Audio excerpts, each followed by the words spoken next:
Bonsoir à tous, c'est le journal bilingue de l'information sur Equinox Télévision. Mimi Mefo. Bonsoir. Merci à vous, Cédric Nofeli, to our televiewers. Good evening. Thank you for joining us in this edition of the prime-time bilingual newscast on Equinox Television. The President of the Republic of Cameroon, his end-of-year address to the nation that was yesterday admitted failure in the implementation process of the policy of decentralization that went into force in Cameroon more than 2 decades ago. President Paul Biya said that it's going to be further reinforced. Could that be a solution to the socio-political tension rocking the 2 Anglophone regions of Cameroon? This newscast will get the reaction of political analysts and the chairman of the principal opposition political party in Cameroon, Nijan Frundi, that will be telling us that they were expecting concrete solutions as far as the Anglophone crisis is concerned. Also ahead, a whiskey production company here in the country's economic capital, Douala, went into flames in the early hours of this morning. Enormous material damage was recorded. À la une de ce journal, Paul Biya joue son joker pour casser la fronde séparatiste qui déstabilise les régions anglophones. Le président de la République a annoncé entre la ligne une plus grande autonomisation des régions telle que prévue dans la Constitution. Attendue depuis 21 ans, cette réforme peut-elle décrisper les tensions sociopolitiques sur le théâtre de la crise anglophone? L'opposition et le parti au pouvoir croisent les arguments dans ce journal. 2018, année d'incertitude pour de nombreux Camerounais confrontés au chômage, à la misère et la pauvreté. Année d'espoir pour d'autres qui espèrent que les crises au Cameroun vont pouvoir être réglées durant l'année 2018. Vous écouterez les Camerounais s'exprimer au sujet des résolutions prises au compte de l'année 2018, mais aussi comment est-ce qu'ils ont passé le réveillon de Nouvel An dans le cadre des différentes villes du Cameroun, Douala, Yaoundé, mais aussi dans la région de l'Ouest.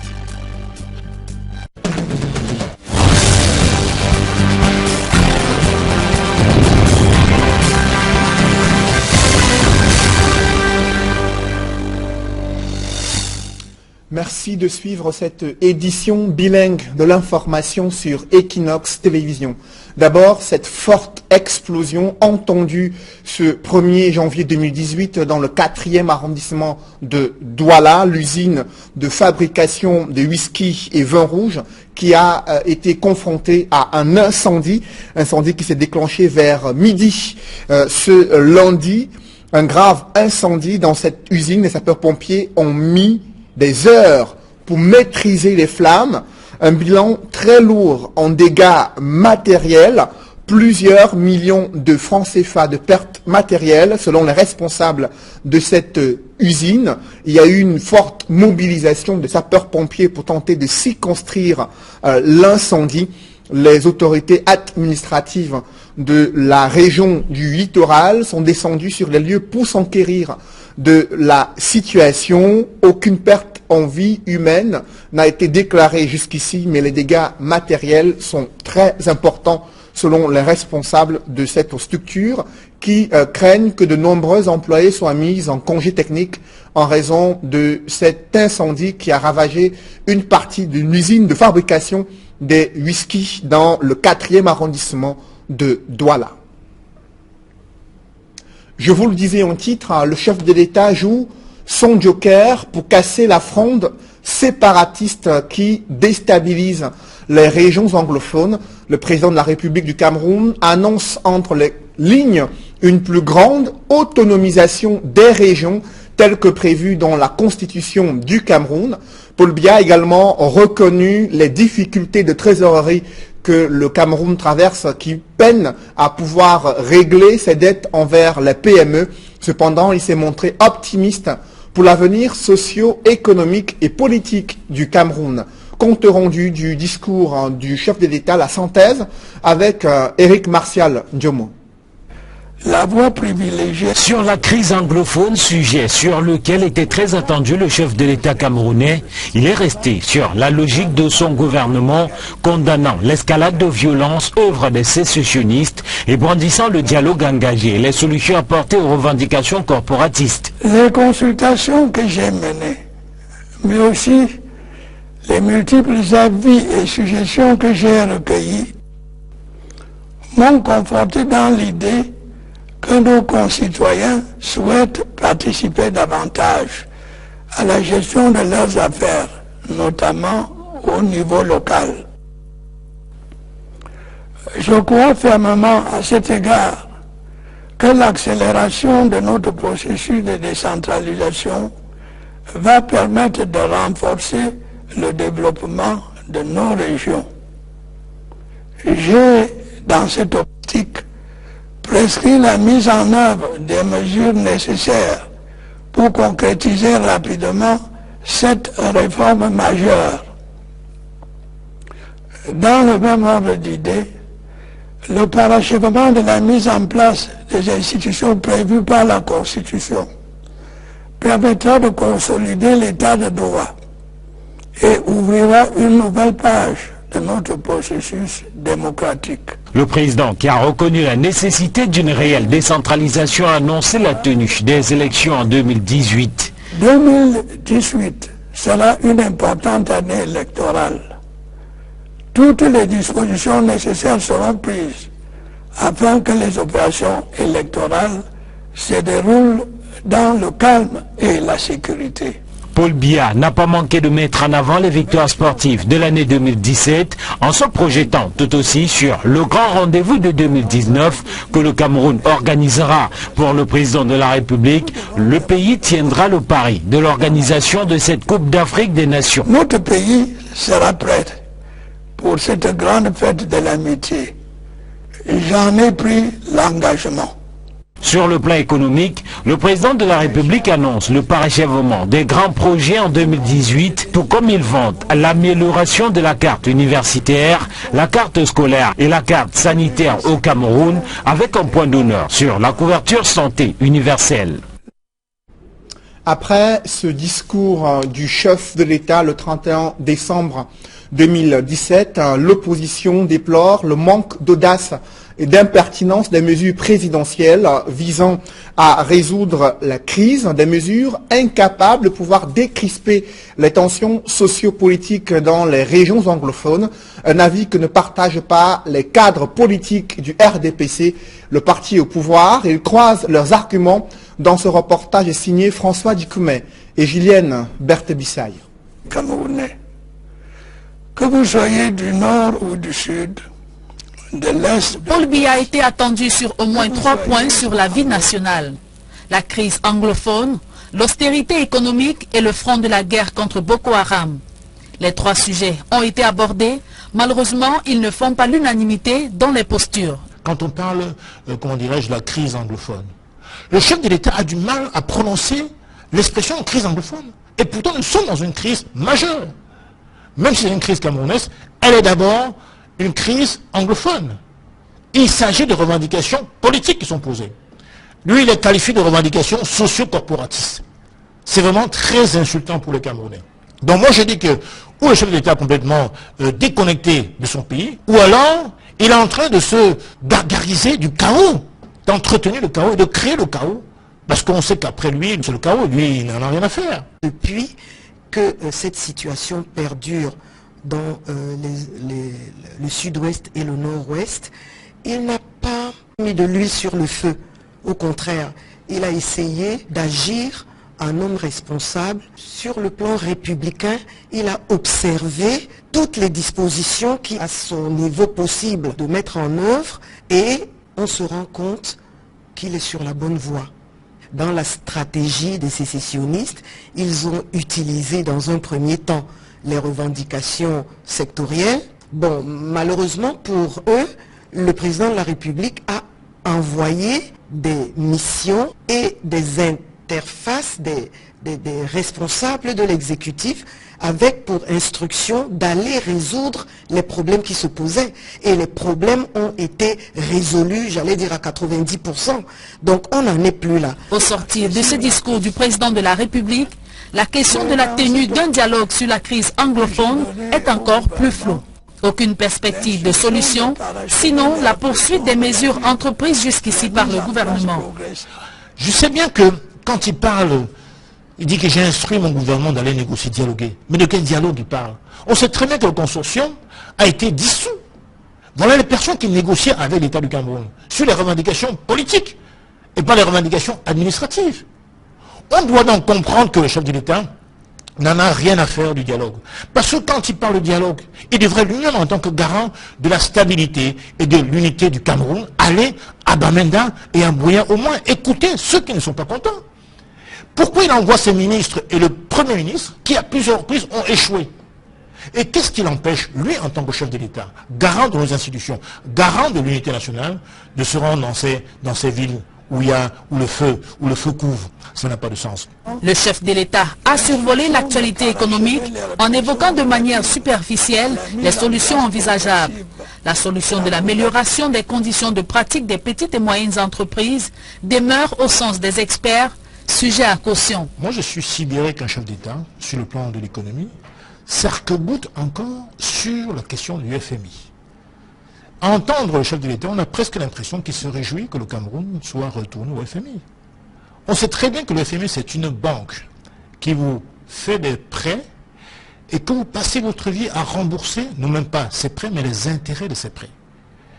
Et quand on sait que le Cameroun, parce qu'il a parlé de ça dans son discours, d'émergence, comment voulez-vous émerger si vous passez votre existence à retourner au FMI et à rembourser les intérêts de vos prêts? Par ailleurs, vous savez très bien qu'aucun pays au monde ne s'est développé avec des aides. Ce n'est pas possible. Donc je suis étonnamment surpris qu'un chef de l'État puisse encore aujourd'hui, au XXIe siècle, se focaliser sur les aides sur le FMI. On doit en sortir. Camerounais et Camerounais, que vous soyez du nord ou du sud. Le chairman du SDF a également réagi aux annonces des chefs de l'État dans son discours du 31 décembre 2017. John Frundi, qui dit être déçu de l'inexistence des mesures politiques fortes dans le discours du chef de l'État. Il pense que les appels à la paix de Paul Biya contrastent avec la militarisation des régions anglophones. Son diagnostic sur la crise anglophone est erroné selon le chairman du SDF. La commission de la promotion du bilinguisme et du multiculturalisme n'a rien apporté de concret à la résolution de la crise anglophone, selon le chairman du SDF, principal parti de l'opposition, qui critique ouvertement le manque d'audace du chef de l'État et ses mesures présidentielles incapables de mettre fin aux crises. Comment les autorités de la capitale Yaoundé ont-elles suivi le discours du chef de l'État? Quelles leçons en tirent-elles? Élément de réponse dans ce reportage de Guy Zogo réalisé chez le gouverneur du centre qui a suivi avec attention le discours du président de la République du Cameroun. Reportage. Le temps d'un discours, celui de fin d'année du chef de l'État à la nation, le domicile du gouverneur de la région du centre à Yaoundé s'est transformé en un lieu studieux où la tension était de rigueur. Autour du patron de la région, ses collaborateurs les plus proches et les journalistes conviés à cet exercice d'écoute.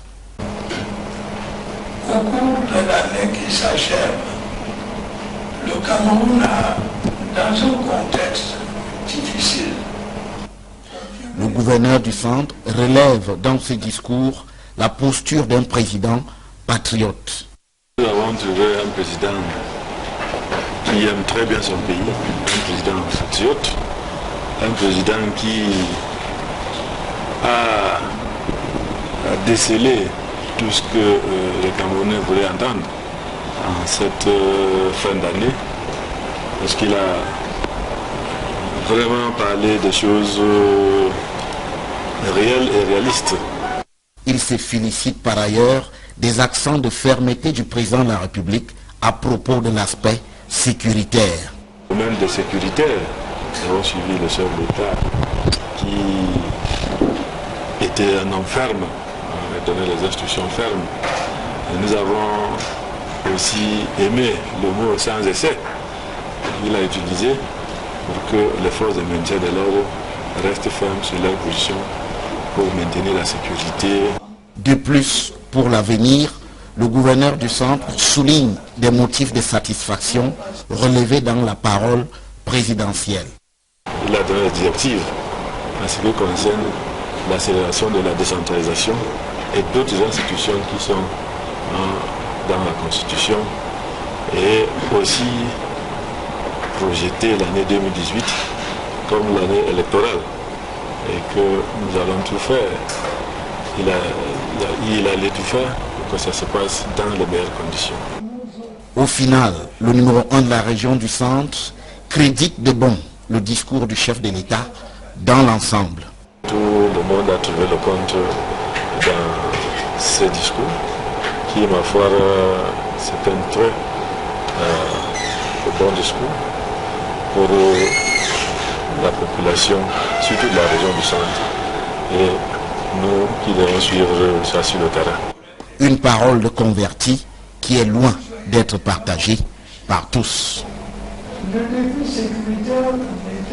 Restons à Yaoundé où le réveillon du Nouvel An avait une couleur assez particulière, notamment chez les populations qui ont choisi d'être dans les paroisses et églises pour célébrer le Nouvel An, prier le Seigneur afin de demander des bénédictions pour la nouvelle année. Également dans les rues de Yaoundé où il y a eu très peu de l'effervescence, certes, mais moins d'agressions selon le constat fait par nos reporters. Marcelin Gansop dans ce reportage. Il est minuit et le temps suspend son vol à la cathédrale Notre-Dame de Victoire de Yaoundé.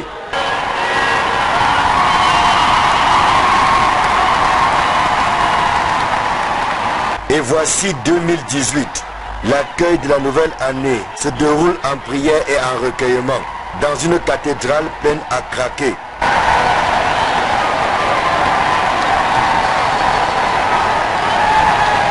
Le cœur de la capitale vibre au rythme d'une transition que beaucoup ont voulu calme et méditative. Nous n'avons pas trop donné grand chose à Dieu pour que nous puissions vivre la nouvelle année parce que certains sont en train de mourir en ce moment.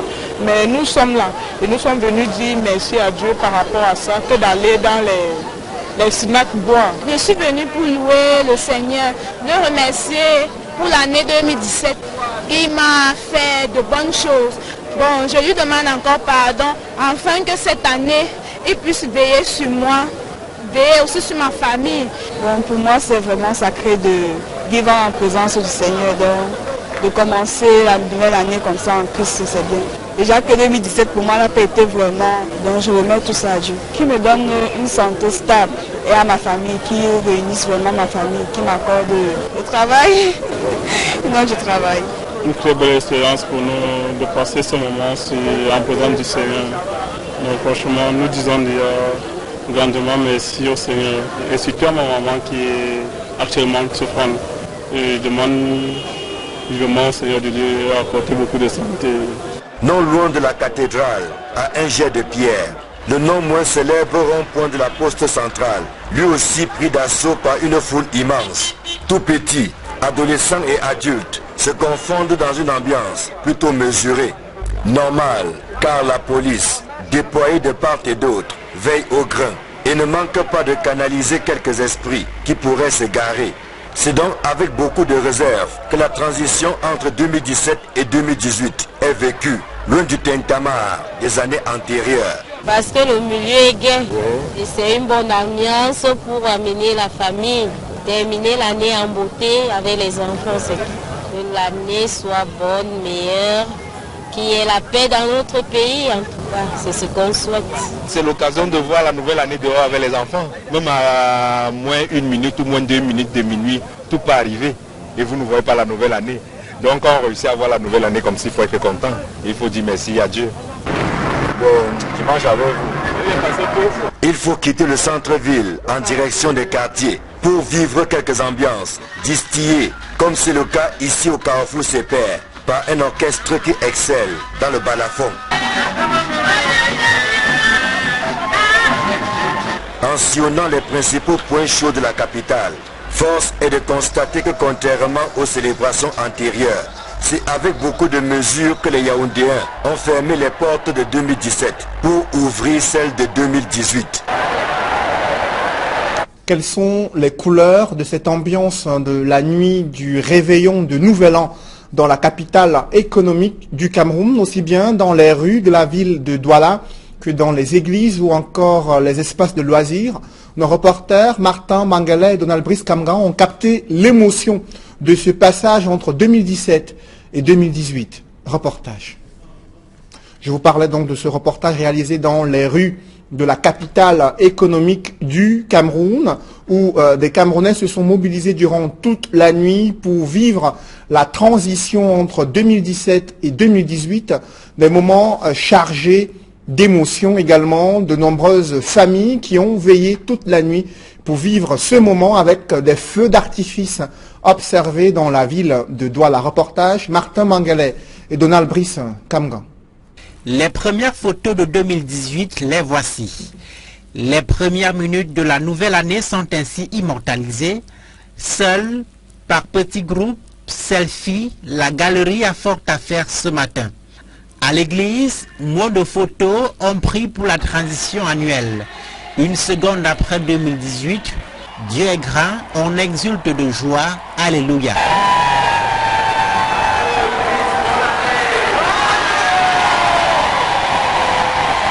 Il y a d'autres façons de dire merci à Dieu pour la nouvelle année.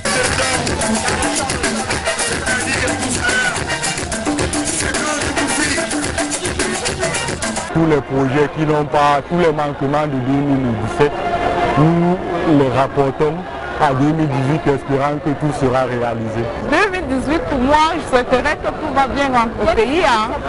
C'est pour nous tous le bien, la paix dans notre pays. L'émotion et les réjouissances ne font pas oublier que le Cameroun vit un moment de crise. Que Dieu nous permet que 2018 se passe en toute sécurité, surtout le problème des anglophones, que ça soit résolu avant mi-2018. Il y avait des vœux pour tout le monde pour cette nuit de la Saint-Sylvestre. Les disciples de Bacchus n'ont rien raté.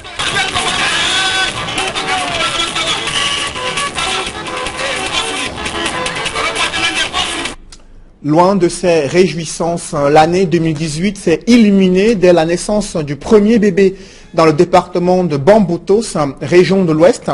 C'est un nourrisson de sexe féminin né à minuit et 3 minutes pour la plus grande satisfaction de sa famille et le personnel médical. Reportage Raphaël Kyoko, Dallas Tiana et Jean-Paul Chouniat. À Bouda dans les Bamboutos, comme dans d'autres parties du pays, des populations de plein pied dans le réveillon du Nouvel An. Des réjouissances populaires en boissons et feux d'artifice au passage du témoin entre 2017 et la nouvelle année. Dans cette explosion de joie et de remerciements des fêtards au Seigneur de leur avoir accordé la grâce d'inspirer et expirer l'ère de vie en 2018, des femmes loin de tout ce tintamarre se sont battues entre la vie et la mort pour libérer le fruit de leurs entrailles à l'hôpital de district de Bouda. La plus heureuse de toutes ces mamans, la voici, Nkongi Falon. Elle est presque sans voix. Sa fillette, née un 1er janvier 2018, à 0 heure et 3 minutes, avec un poids de 2 kg 700 grammes. C'est le tout premier bébé de l'année 2018 de toutes les formations sanitaires de l'arrondissement de Bouda. C'était un accouchement normal par voie basse. Nous souhaitons que le premier bébé du Cameroun soit de l'hôpital du district de Bouda. Dans ce même hôpital, Diane Bonu a accouché le dernier bébé du 31 décembre. Ce garçon de 4 kg. Le bout de chou rechignait à rentrer dans le monde des méchants et des mesquins. Mais une césarienne l'y a contraint aux dernières minutes de vie de l'année 2017. La profession me ressemble la joie, la décision. En cette année nouvelle.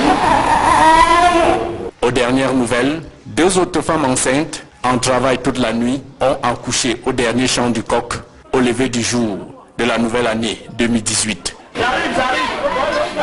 Ces cris de nourrissons ont également été entendus dans les formations hospitalières de la capitale économique du Cameroun, où nos reporters Flavien Ndongo ont campé durant toute la nuit pour suivre la naissance des premiers bébés dans la ville de Douala. Reportage.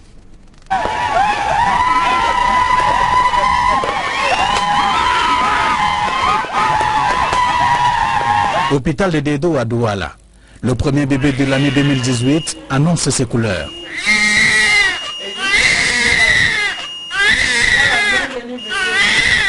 À peine sorti du ventre de sa mère, qu'on lui a déjà trouvé un nom.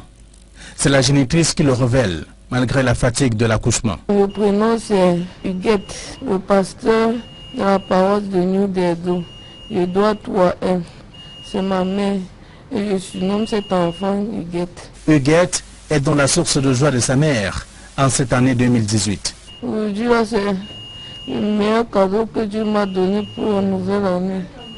Oui, merci. Et remercie aussi mon père qui m'a soutenu, même quand il est aussi à l'hôpital. C'est à minuit 30 minutes que la petite Huguette est née. Et le personnel de l'hôpital de Dedo ne peut que s'en féliciter. La maternité de Dedo est toujours sollicitée pour le premier bébé de l'année. Je partage ce sentiment avec la mère du bébé parce que, contrairement à sa voisine qui a accouché à 23h, elle accouche à minuit 30. Dans la famille, Huguette a grandi l'arbre généalogique. Je suis en pleine joie en 2018 parce que je suis devenue arrière-grand-mère. À un jet de pierre de l'hôpital de Dedo, nous sommes à la Quintini. À la même heure, c'est un garçon qui naît et son arrivée ne se fait pas en silence.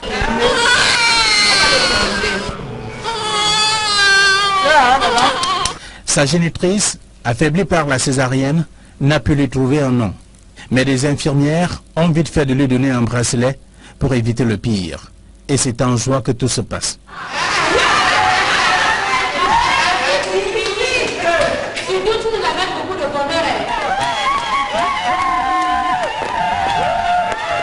Ce 1er janvier 2018 est également l'occasion pour des officiers, sous-officiers et soldats de recevoir de nouveaux galons. Ces cérémonies de récompense et de promotion au sein de l'armée se sont déroulées au camp militaire situé à Koutaba et la place des fêtes de Bafoussam, mais aussi dans d'autres camps militaires à travers le pays, des galons décernés pour encourager ces officiers, sous-officiers, soldats à relever les défis sécuritaires auxquels est confronté le Cameroun. Mesdames, Messieurs, c'est la fin de la première partie de ce journal. La seconde est en langue anglaise avec vous. Mimi Mefo. Merci à vous, Cedric Nofeli, to our televiewers. Thank you for joining us.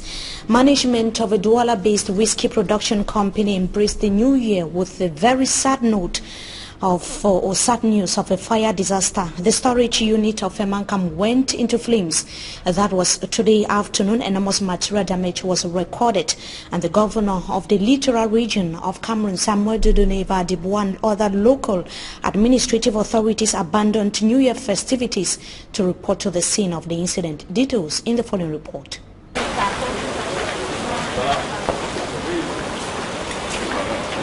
January 1st, 2018, in Bonaberi, economic capital Douala, white flames engulfed the storage unit of finished products at Femankam Company. Several structures were affected by the fire disaster. The magnitude of the incident mobilized firefighters from all the units in Douala who came to put out the flames and minimize the rate of damage. Toutes les bouches incendies sont mises à contribution. Nous avons branché toutes nos 3 pompes incendies. The security unit at Femankam said that the presence of water points facilitated the job of the rescue team. The governor of the littoral region, the senior divisional officer for Vuri Dios, local administrators and the company's board chair abandoned the festive mood in their respective homes, reported to the scene of the incident to take stock of the situation. Personnel of the company succeeded to evacuate some valuables, but one thing is for sure, the rate of damage was enormous.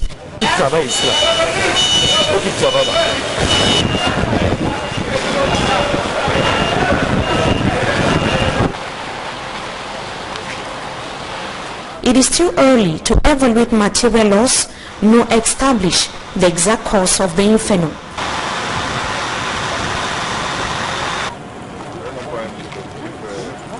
At press time, Femankam Douala was still in flames. No human life was endangered. And the President of the Republic of Cameroon has reiterated government's commitment in restoring peace in Anglophone regions of Cameroon and promoting togetherness.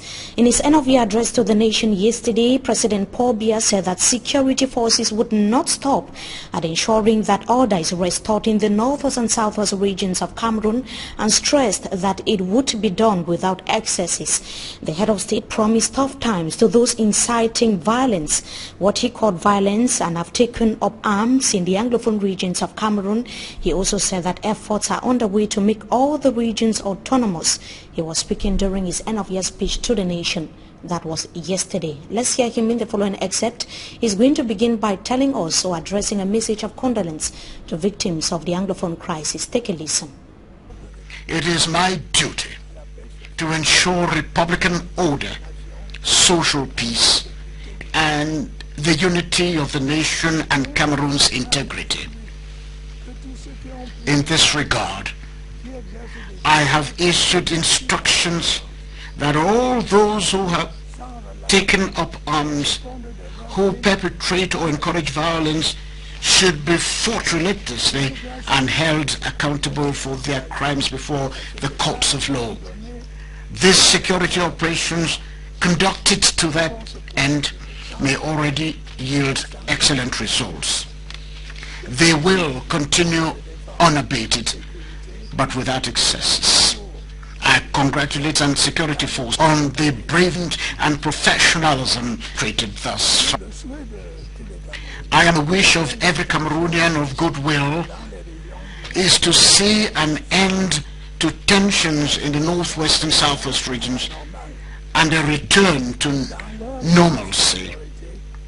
The vast majority of Cameroonians aspire to live together in peace.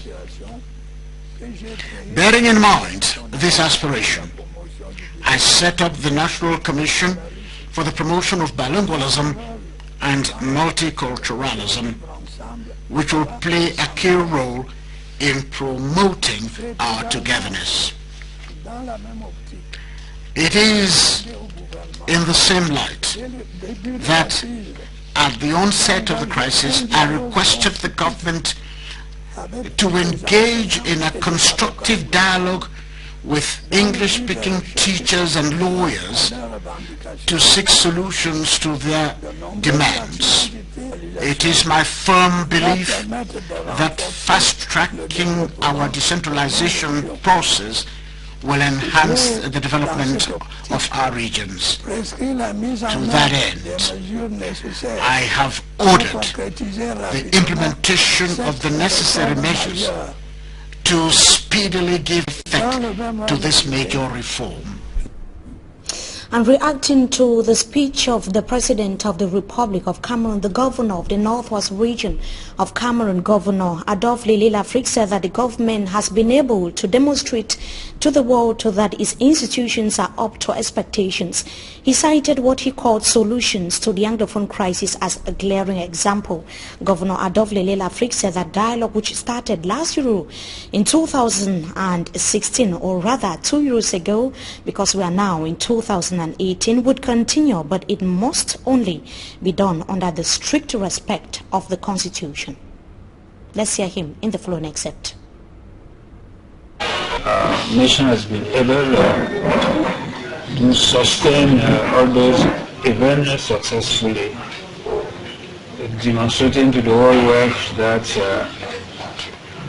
our institutions are up to the expectation of the Cameroon player. I would like to seize the opportunity that is given to me and to congratulate the Northwest population that has shown also their courage in facing the many challenges of the year 2017. Also expecting that 2018, which will also be a political year, an electoral year, that all the political leaders will put hands together so that the electoral process, as far as the municipal, the legislative, senatorial and presidential election, are organized peacefully in the Northwest region. Dialogue will certainly continue but provided it is done in keeping with the laws and regulations and the Constitution of Cameroon. And the chairman of the principal opposition political party in Cameroon, Nigel Frundi, is one of those who listened to the head of state with a lot of attention, but told reporters after the speech that he couldn't be more disappointed. Nigel Frundi said that the head of state failed to provide concrete political solutions to the English or the problems raised by the English-speaking population in Cameroon. The SDF chair said that bilingualism commission is already a failure and questioned how peace can be attained after the head of state waged war against the English-speaking population. Let's now have an excerpt of the chairman of the Social Democratic Front, Nigel Frundi, was speaking to our reporter in Bamenda, Bo Stella. I'm more confused after this speech than I was before the speech. Everybody wants an end to be brought to the crisis, but I think that bringing an end to the crisis does not mean that he arms his troops to come and start shooting innocent people. I said he waged war against the Anglophones. And when the soldiers come mass, all in what do you call it again, ninja, wear, shooting at people, the people will have to defend themselves. If there's anything in the northwest, southwest, the people are barely defending themselves. Now, Mr. Biya has never asked how many civilians have been killed, just on demonstrations in town here. He said they should kill them because they are not supposed to demonstrate. Demonstrations take place all over the world. Because he still goes back to talk about the Commission on Bilingualism, which is formed. How long ago was this commission formed? Have they come up with any filaments to say that we've done this, we've interviewed people, and this is what the people want, and this is what we're trying to do? No. So, government intends to address the issues of schools, etc. And it is not only the chairman of the principal opposition, Nigel Frundi, that was disappointed as far as the end-of-year speech of the President of the Republic of Cameroon is concerned. Some political analysts here in the country's economic capital, Douala, equally were disappointed, and they criticized the end-of-year speech of the President. Others were, however, satisfied with the announcements made by the President of the Republic. Our reporter, Babla Jonathan, caught up with some political analysts and some politicians in the city of Douala and compiled this report.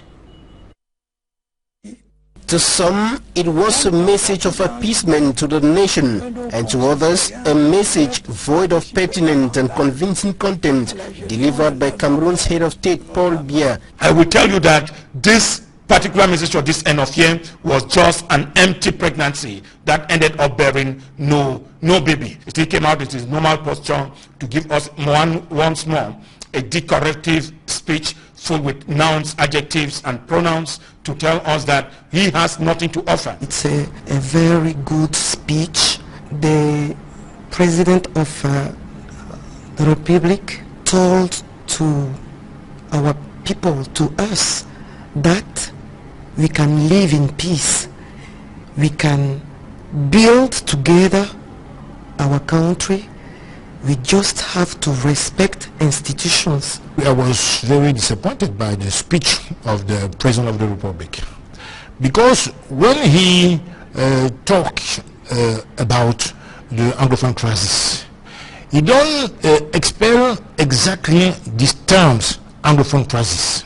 On the Anglophone crisis, views are sharply contradictory. We were waiting that today, at the end of year, message to Cameroonians and as a right to resolve Anglophone problems, the head of state was going to tell Cameroonians that these are the members of the new commission to spur up the dialogue, to appease or to settle issues affecting Cameroonians. I think that the President of the Republic gave a very clever human response: decentralization.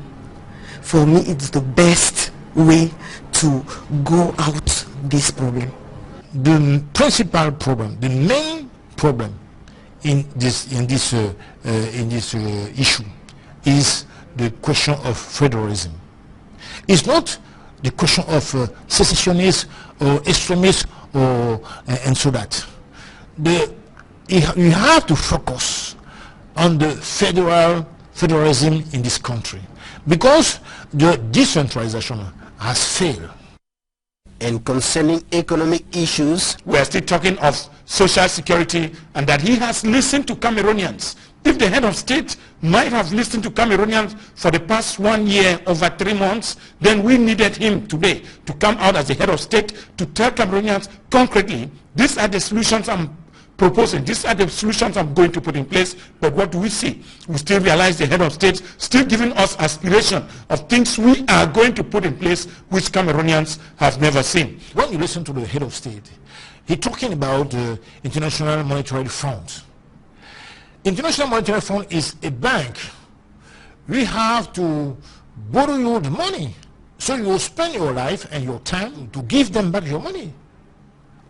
You need, when you are head of state, to give a dynamism to the local producer. You need to give, the opportunities of the to the youth, of the younger entrepreneurs, to go and to build the companies on the field. And when you listen to this speech of the President of the Republic, you cannot be satisfied. On her part, Honorable Marlies Douala-Bell praises the fact that the head of state in his address highlighted efforts to boost the sector of small and medium-sized enterprises. However, the call for action for the right things to be done by the right people at the right time comes from all directions for the well-being of Cameroon and her people. And the message of the President of the Republic was equally received with a lot of mixed feelings in the Southwest Regional Headquarters of Buea. To a greater part of the population, the message was not satisfactory. Derek Jato spoke to some of them. He compiled the following report. Buea, after Bia's speech, he said that he has set for dialogue, he has sent permission for dialogue, but I was expecting him that we should sit for dialogue because it's the thing which is in people's mind.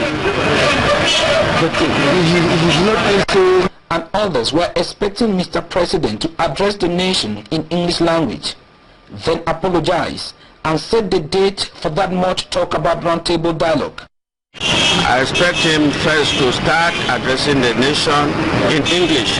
I was expecting him to say, okay, it's over. He tendered even an apology and said, call on the fellow Cameroonians.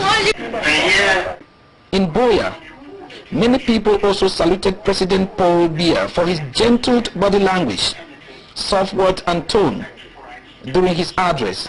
But this time he spoke with some calmness, not as wide as he always speaks.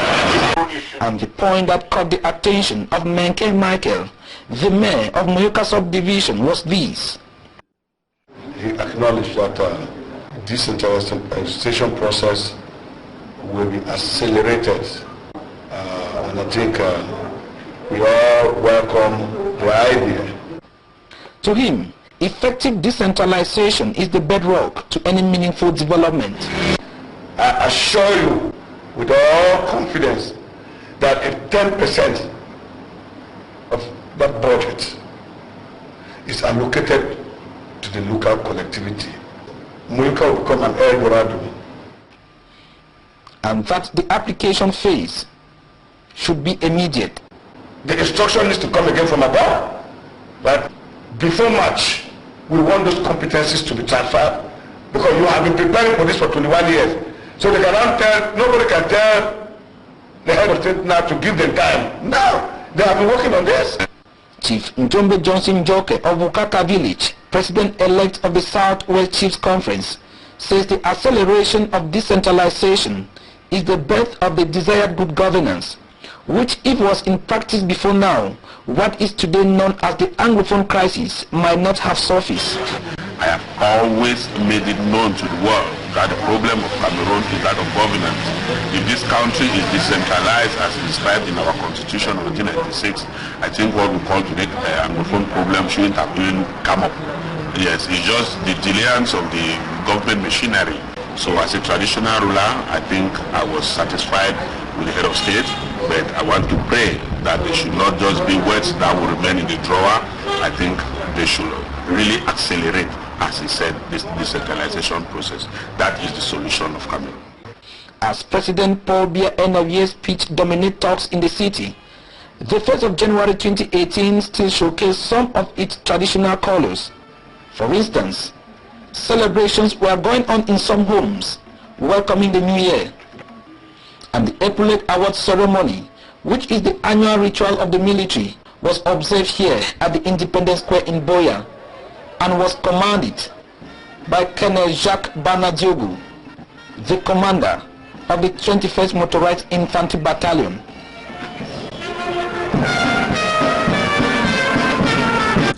And that brings us to the end of this edition of the Primetime Bilingual Newscast on Equinox Television. So thank you so much for joining us. Wishing you a blessed stay in the company of our programs. Until we meet again, goodbye. Cédric Noufele, bonsoir et bonne année. Merci Mimi Mefo, je vous souhaite également une bonne année. Mesdames, messieurs, c'est la fin de ce journal bilingue. Merci de l'avoir suivi. Nous vous souhaitons une bonne et heureuse année 2018. Merci de rester toujours sur Equinox Télévision. Bonne soirée sur cette même antenne.